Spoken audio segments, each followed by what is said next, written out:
Well, welcome once again. This is the Doctor of Digital at the Doctor of Digital podcast. And what we have today is, every episode, the reliability of faith in an age of doubt, why apologetics must become pastoral again, a topic that I've been looking forward to. The show exists to awaken wisdom, speak clarity, and also to help thinkers, leaders, and creators live with a depth of purpose the modern world has forgotten. Every conversation is an invitation, not simply to defend truth, but to dwell in it, live from it, and learn and let it shape who we become. What happens when a theologian, philosopher, apologist, and black belt in Brazilian Jiu Jitsu sets his life work towards one mission, helping the church recover confidence in the truth of Scripture? Today's guest, Dr. Ben Shaw, is part of a new generation of Christian scholars who refuse to separate rigorous intellect from pastoral care.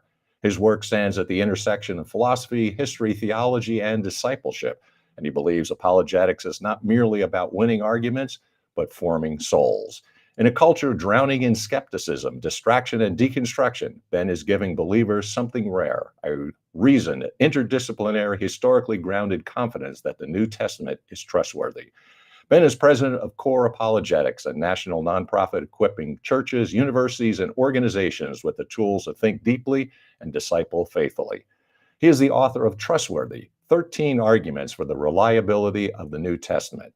With more than a decade of research alongside world-renowned scholar Dr. Gary Habermas, Ben has contributed to and co-authored over 24 publications in historical, philosophical, and theological scholarship. His conviction is simple and profound. No discipline is an island, and the church is strongest when it thinks across them. This conversation confronts one of the deepest anxieties of our age. Can we still trust anything, including Scripture, in a world where skepticism feels like maturity? If this conversation awakens something in you, a desire to articulate your ideas with clarity, to shape your message for the next generation, or to capture your life's work in a book that strengthens the church, I would be honored to work with you. If you're ready to write the book God has placed on your heart, the one that will serve, teach, and endure, my door is open. With that, I want to welcome Dr. Ben Shaw to the program. How are you doing today? Hey, thanks so much for having me. That was a very, very kind introduction. Thank you so much for that. You bet. Well, it's all sincere. And, I was looking forward to this for so many reasons, because this really is right up my alley in so many ways, because this is something that I'm very interested in. So please tell us, what was the spark that got you on this idea of 13 arguments for reliability of the New Testament? Yes, it came from actually a talk I gave. And as you mentioned, I've been studying with Gary Habermas for over a decade or so. And for those of you who aren't familiar with him, he's considered to be the world's leading expert on the resurrection. He debated famous philosophers like Antony Flew. He's an expert on near-death experiences, the Shroud of Turin, any and everything resurrection related. He's very, very knowledgeable on. And over the course of our past 10 years or so, he was working to put together his life's work, his magnum opus, and it's a 4-volume set on Jesus' resurrection. And each volume is about 1,000 pages. So volumes 1, 2, and 3 are out, but you can see these are not light readings. So 1,000 pages on the evidence and historical method. Over here, we got 1,000 pages on responses to alternative theories. And then there's a scholarly survey of views. A 4th one's coming out on pastoral and practical implications of the resurrection. So, but what's all that have to do with Trustworthy? Well, I got invited to go speak with Dr. Habermas, and this was one of my first times speaking. And I was like, what am I going to talk about that I haven't learned from him? And I don't want to share about the resurrection, because if I'm talking about it and he's there, you're going to want to hear him. You don't, like, if you're going to go play basketball or something, you want to hear Michael Jordan talk, not like the backup. So I was trying to think, what's something fruitful I could do that's related to what he does, because his approach is typically one that says, hey, look, I'm going to assume, or I'm going to work with those who don't think the Bible is reliable, and I'm going to use what data they allow. But that doesn't mean he doesn't think the Bible's reliable. He does think that. And I think that too. So I was trying to unpack and really synthesize all the different layers and levels of the arguments into a 1-hour talk that I had to have a coffee beforehand to get through in enough time. And so that's how the book came about, because as I was just putting these ideas together, I'm like, oh, these ones are really good. I'm not so interested in these topics as much. but I know someone is, so I've got to include them because they're relevant. Like I'll just say archaeology, for example. You're not going to catch me on an archaeological dig, but I'm very thankful for that work.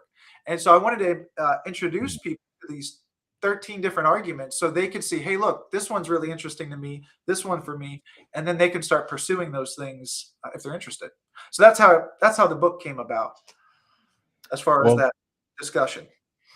interesting. And let me say, here's a question that you probably have dealt with or heard before, and definitely ties in the reliability. So somebody might say to you, well, where's the original Bible? How come we don't have the one manuscript, that one Bible? And what has happened over the years? Isn't it unreliable now? Yeah, that's a kind of a common one.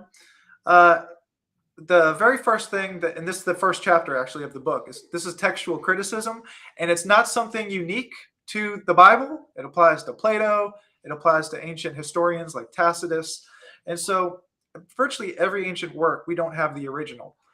And there's actually a new book just came out by Oxford University on Josephus and Jesus, and this author goes through the textual evidence on Josephus because there's a very famous passage on Right. Josephus, and he argues the entire thing is authentic, very persuasively too. The book's for free, by the way. You can download it for free online. So maybe we can share that link or something afterwards. But very, very profound book. Now, what's all this have to do with textual criticism? And if we don't have the originals? Well, if we don't have the originals, scholars typically look for three things, just generally speaking, these textual critics. We want to find how many copies do we have? How early are they compared to the writing itself? And then are there any differences that make a difference? Do they affect the text? And so when it comes to the New Testament, it's by far the best attested source in antiquity. And just to give two examples, two or three, Homer, who's considered to be, N.T. Wright calls Homer the Old Testament for the pagan world. So kind of a neat perspective there. But there's about 2,000 copies of Homer's writings, roughly around there, 2,000 different manuscripts. For Plato, there's about 250 manuscripts.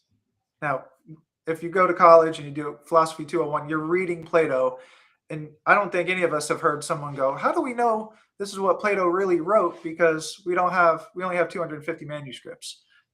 So not typically an issue there. For Tacitus, I think there's about 30 manuscripts. And when it comes to the New Testament, there's 5,000 in the Greek alone. So that's a substantial number of copies, especially when we compare it to Plato at 250. It gets bigger when you add other languages and church quotations and things like that. So very, very reliable. And if we can't trust the New Testament, then that raises issues for virtually every other text from antiquity. And we only see this issue really being raised because of the claims of Jesus. This is why, because Jesus makes claims where Plato is not going to affect and touch on my life the same way Jesus does. That's not to say you shouldn't read Plato or anything like that, but there is a difference there. So you want a multitude of copies, but you also want them early. You don't want a prolonged period of time from when the original was written until the copy we have today. And when it comes to, I'll just stick with Plato again, I believe there's about a 1,300-year gap from when he wrote to our earliest manuscripts. And one scholar says, this just sticks with me, his writings are closer in time to us than they are to Plato. So we're closer to his manuscripts. We have manuscripts from the 2nd and 3rd centuries of the Gospel, of the New Testament, including the Gospels. And the New Testament was written in the 1st century. So right out of the gate, we have some manuscripts. The earliest one is called P52, and it's dated to about 125 to 175 in there, depending upon who you're asking. I think Ehrman dates it. Bart Ehrman is one of the world's leading textual critics. He's an atheist. I think he dates it to between 125 and 150, if I remember correctly. And John is largely or often believed to have been written about 95 AD. So just a few decades, and we have one of these early manuscripts. So really good evidence there that lets us know the text we have in our Bibles, we can be very confident that what we have is what was written. And I like to say this because I heard Ehrman say this on an atheist podcast years ago. But if you're looking for a collection of where these manuscripts are different on the in the text, there's a source you can go to that will identify all these different, like some of the key differences for you, and they're in your Bible. Most Bibles today have footnotes, and they identify some manuscripts don't contain this verse, some do. But both Ehrman and Dan Wallace is the other leading New Testament textual critic today. They both studied under Bruce Metzger from Princeton. And both of them have a statement, Wallace and Ehrman, that say that in all the Christian essentials, there's no doctrine, there's no textual issues in question. So when it comes to the core or the essentials of Christianity, those texts we can be very, very confident about. Now, that just tells us this is what they said. We can be confident this is what they said. So that's one level of reliability. Now the question is, we know what they said. Is that reliable? And that leads to a different level of reliability, or a different facet to consider it. Can you address some kind of questions that some are aware of? Let's say the shorter answer in Mark, or short ending in Mark. And so the criticism is, well, there's something that somebody came along later and filled in the gap based on the other synoptic gospels and other things maybe from Paul. Yes. So if you guys aren't familiar, what Mick's getting at there is at the very end of Mark 16, starting on verse 9, they think that this section was added. Scholars really aren't quite sure what to do with this part of the text because some early manuscripts don't have it. But they don't know what to do with Mark because the ending of Mark ends with the Greek word gar. And it's kind of like you don't end a sentence in Greek with that word. So it's a very peculiar ending. So some scholars think that Mark's ending was lost and that this is perhaps close to what was lost. But some scholars think, no, Mark meant to end it there. And so there's some debate on those issues. But what's interesting is what we do find in that section from verse 9 and following, we find elements of that elsewhere. The Great Commission, we find elements in Luke or Acts regarding some of these appearance traditions and going off and making disciples and having signs and wonders attest to the power of the apostles and things like that. So that's Mark 16 and the story of the adulterous women are the two longest sections where there's some question. All of the rest are less than a verse, if I remember correctly. And some of them are, there's a famous one in 1 John 1:4 where it says, we write these things so that your joy may be made complete. But some texts say so that our joy may be made complete. And so the words are very similar. And so those are some of the discussions they have. And this is what textual critics enjoy looking into very deeply and digging in and trying to assess what they say. Let's, excuse me, trying to focus 1 Corinthians 15 for a moment and say there are those who would say, well, Paul's experience and the perhaps 500 and some are named in that passage, in that selection, is different than what you find in the synoptic gospels, the four gospels about Jesus Christ. So could you address those? And of course, you've had one of the best teachers in the entire universe to probably address these kinds of questions, which is real advantage. Yeah. Actually, I think if I'm remembering correctly, Habermas has a chapter that identifies the appearances listed in 1 Corinthians 15 and in the Gospels in a book called In Defense of Miracles, a really well-known book on a defense of miracles, but here he highlights the resurrection appearances as one of those. Now, 1 Corinthians 15 is the longest chapter on the resurrection in the New Testament. So if you're looking for information about the resurrection, that's your go-to chapter. At the very beginning of 1 Corinthians 15, there's something called it's something called a creed or an oral tradition. And it sounds odd to say, or many of us, we've read over the text a bunch of times, or if you haven't read it, when you're reading 1 Corinthians 15 at the very beginning, there is an oral tradition preserved in writing. So this is something that they would preach and share orally, and I can unpack why that is in a moment. But this is something they would preach very early on, and that they were preaching very early on. But it's preserved in writing because Paul is reminding the church in Corinth of what he preached when he visited them. So he's writing this letter to them saying, hey, remember what I preached to you? And so this is why it's preserved in writing. And there's a number of creeds within the New Testament. They call them oral traditions, oral formulas, confessional statements, homologia. And so there's a number of them, anywhere between 24 to 50. I've seen just different variations. And there's some of the biggest texts. 1 Corinthians 15, 3 and following, and we'll talk more about that in a moment. Romans 10, 9, Philippians 2, 6 to 11, Romans 1, 3 to 4. So some very key texts that identify who Jesus is and what he did. 1 Corinthians 15, Paul begins in verse 1. He says that I delivered to you the gospel, which I preached, that has the power to save. So when you're just reading that right out of the gate, that should make you pay attention. Paul's getting ready to remind the church in Corinth of the gospel that he preached, and this is the gospel that has the power to save. And so especially when we're trying to figure out, well, how do I share the gospel and what is the gospel, or am I believing the gospel? This should cause us to listen up.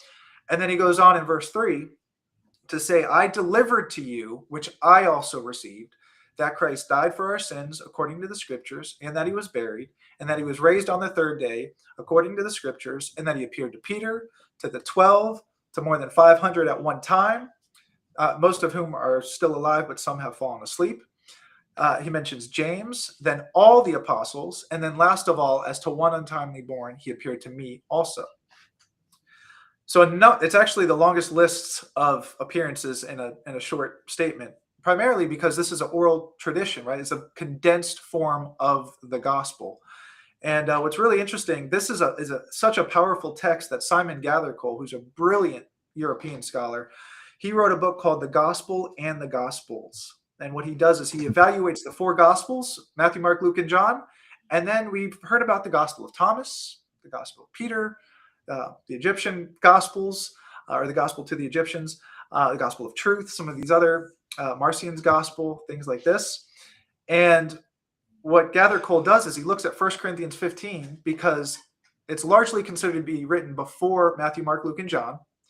Yeah. And we can talk about the creedal aspect in a moment on how it dates to the early 30s AD, which is way earlier than the Gospels, if it's dated to the early 30s.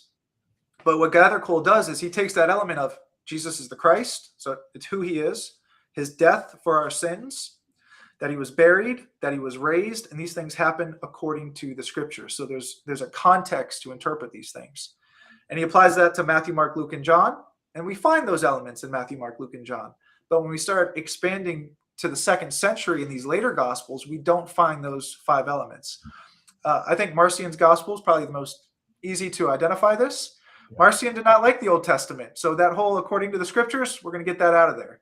And so it provides a great framework to understand how the gospel, the so-called Gospels of the 2nd century, they deviate from what Paul and the earliest Christians are preaching. Now, I mentioned it's being preached in the 30s AD. How do we get this information from Paul in 1 Corinthians 15 to the early 30s? In Galatians 1:18, Paul says, 3 years after my conversion, I went to Jerusalem and met with Peter and James. And if you remember, there were 3 individuals named in 1 Corinthians 15 who saw Jesus. It was Peter, James, and Paul. In Galatians 1:18, we have Peter, James, and Paul. But Paul says, I delivered to you that which I received. And this is technical language for passing off and handing off tradition. So Paul would have received this information at an earlier date. Now, there's other times scholars give that Paul could have received this information. Perhaps the pre-conversion Paul knew of this material. It's possible. Perhaps he received it in Damascus from Ananias before he got baptized. That's also possible. But if he received it at any of those earlier dates, it would be confirmed for sure at this meeting in Galatians 1:18. He could have also received it in Galatians 1:18 as well, but he would have for sure had it confirmed then. There's a few reasons for thinking this. He uses the Greek word hysteresis. So it's not just like, hey, we're going to hang out with Peter and James. I got to talk to these guys and have firsthand experience. And he's there for a prolonged period. If we look at the context of 1 Corinthians 15, it was the gospel that has the power to save. The context of Galatians 1 is the gospel, where Paul is talking about if someone's preaching a different gospel, it's anathema. It's not to be done, even if an angel were to come doing something like that. So the context of Galatians 1 and 2 is the gospel.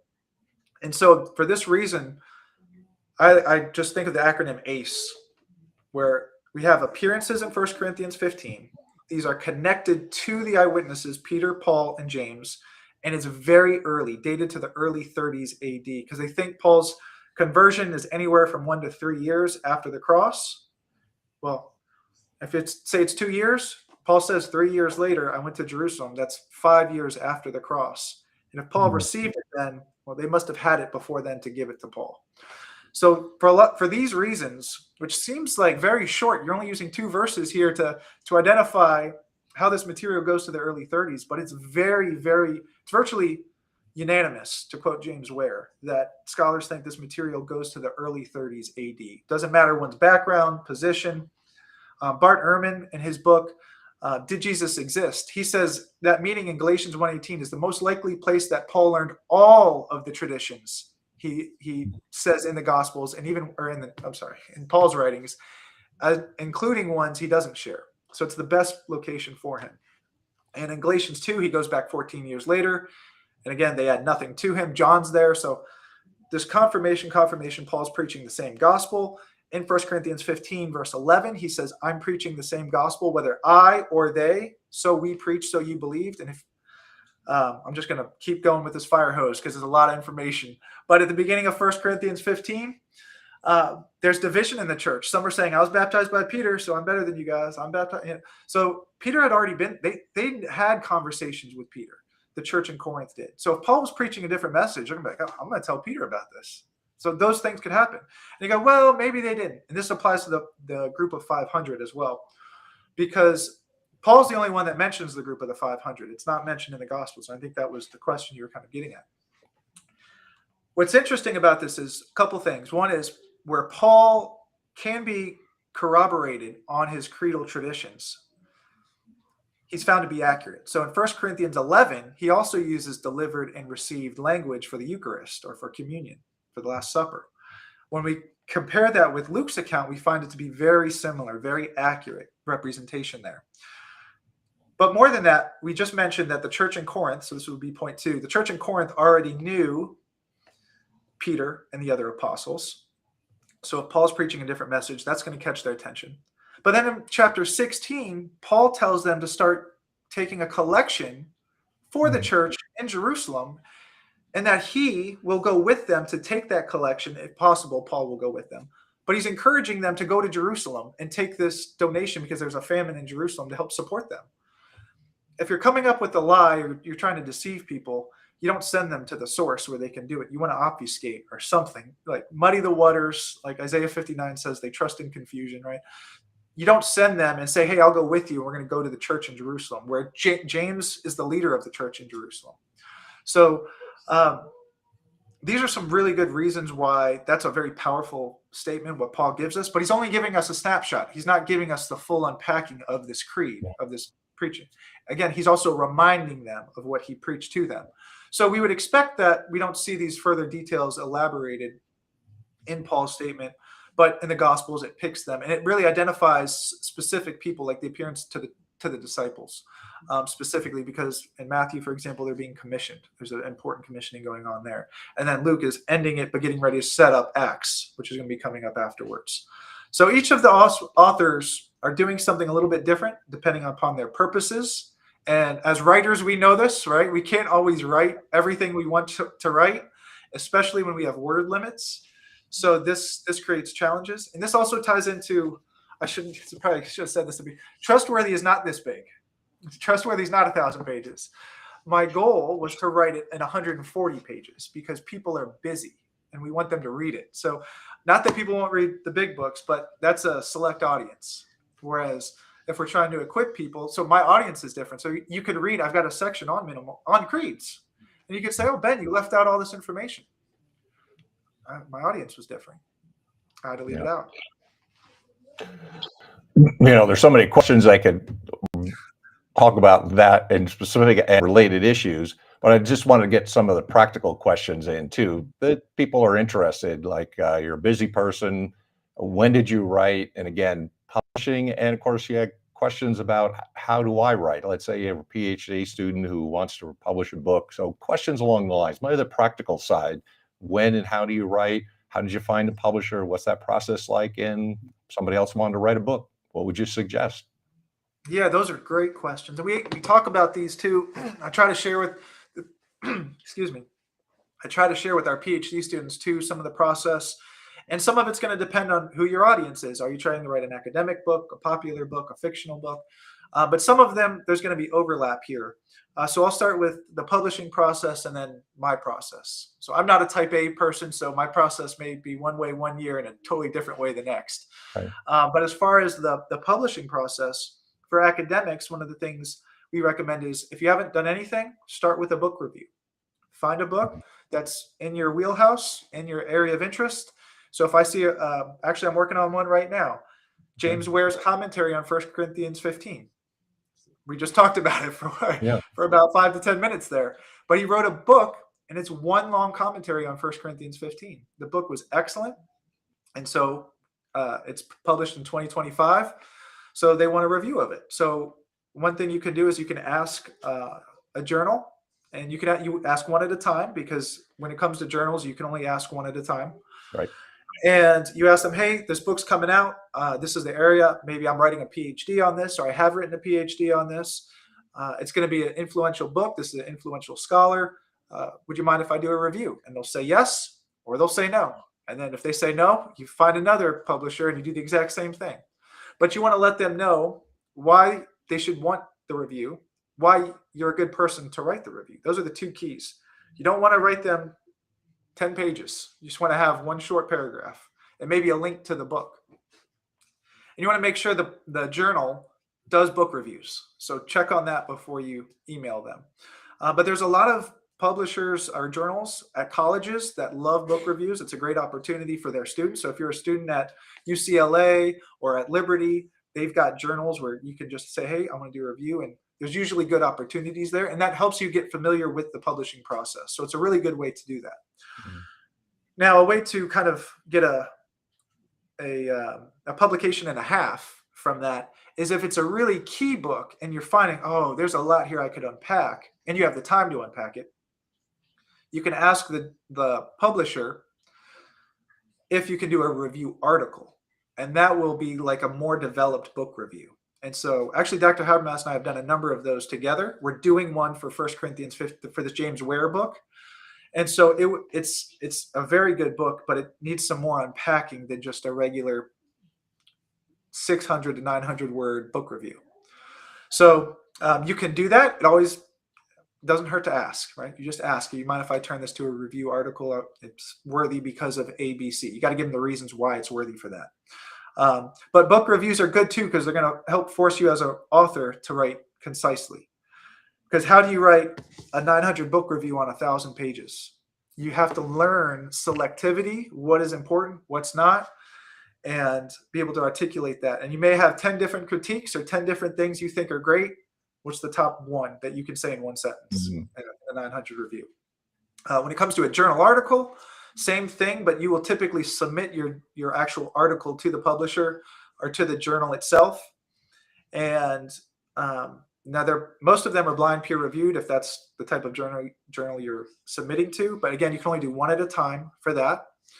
It may be helpful to submit a chapter from your dissertation. That could be a good topic to do because it will be well researched. And you'll be probably the most knowledgeable person on the planet on that subject. Now, there are you may get some rejections, and that's just part of it. I know guys that are well established that get rejected. Some of the reasons are good, some are not so good. You just got to just roll with it. So get used to rejection, but get used to, they could say yes, and what are you going to do? And so they'll get, and if they say yes, they'll typically submit it to some reviewers who will then give you comments and give you suggestions to change. Some will be recommendations. Some will be recommendations that you should do, if you can read between the lines on that. And then when it comes to books, books are a little different. Books you can submit to as many publishers as you want. You can submit to 10, 20, 30 with your book idea. And some will come back and say, this looks great. Some will say, no, this isn't what we're doing. And so, but in your proposal, what you're going to want to do, some key things. What is significant about your book? What needs is it meeting in the marketplace that aren't being met right now? And so I've got a book idea right now with another scholar who I'm very excited about this project. I don't think I could share it just yet, but I will tell you there's been only one book on the subject that I'm aware of in the past several decades. I only know of one book written in the 90s on it. And it's just a highly discussed topic. So I'm very surprised. So I think it's going to meet a great need. My reliability book, there's a lot of reliability books on the market. How is another one going to fit into the marketplace? Mine's short. That alone, like that's not even a content question. That's a practical question. It's a short book. So that's going to be a value add. But it's also systematic because I bring together a number of the different threads of reliability to show how these different levels and layers make that whole case. And then I just tell them to go read deeper. So, and I give them there's resources to go read if they're interested in those topics. So those are two of the values of, say, my book. It's a short book. It's very condensed and it's very, very wide. And it's number of arguments. So those are some value adds. If you're a new author, if you can find someone who will come and write a foreword for you, who's established, that too can help. Or if they can write a recommendation for your book to the publisher, that also helps. Habermas has shared stories about that of students who project did not get accepted, but then it got later sent to the same publisher with a recommendation, and then it gets accepted. So those things do happen. There is some truth to it's not what you know, it's who you know.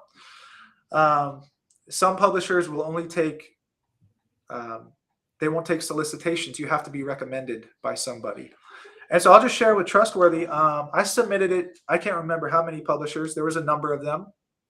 A number of them came back and said, no, we're okay. They don't want to write this. And I was like, okay. I had one come back and say they were interested, but I was kind of reluctant on that publisher for some various reasons. But then when it came to IVP, this is a key element to publishing. Be persistent. Because I submitted to them and I didn't hear from them. And then I didn't hear from them. And you normally hear back, they'll tell you on their website, 6 weeks, 8 weeks, something like that. Yes or no. And I never heard back from them. And I'm like, well, I want to hear a no. I don't want to assume no. I want to hear a no. And I emailed the person who I submitted it to, and I didn't hear anything back. And I emailed, I'm like, oh. One of my friends had given me this contact, and I don't want to call them and bring a highlighter on the fact that like I'm soliciting with a recommendation kind of. But I called them and I asked them, hey, I submitted a book proposal because I got connected to the editor by so-and-so, and I haven't heard anything back. Can you help me?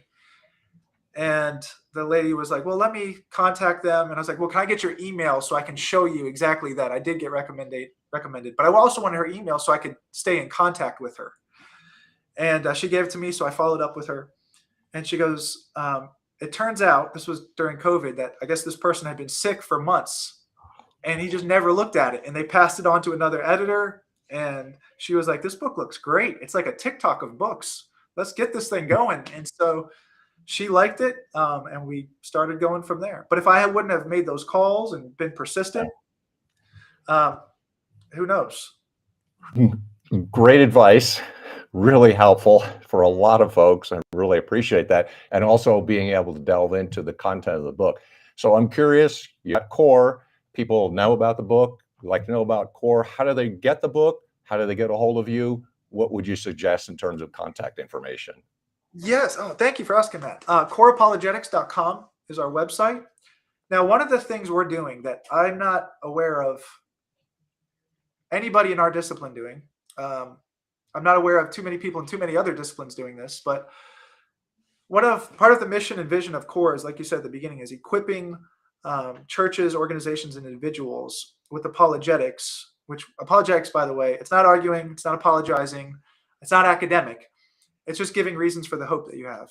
I feel like, why is the Doctor of Digital the best podcast? Here's my reasons. Makes a great host.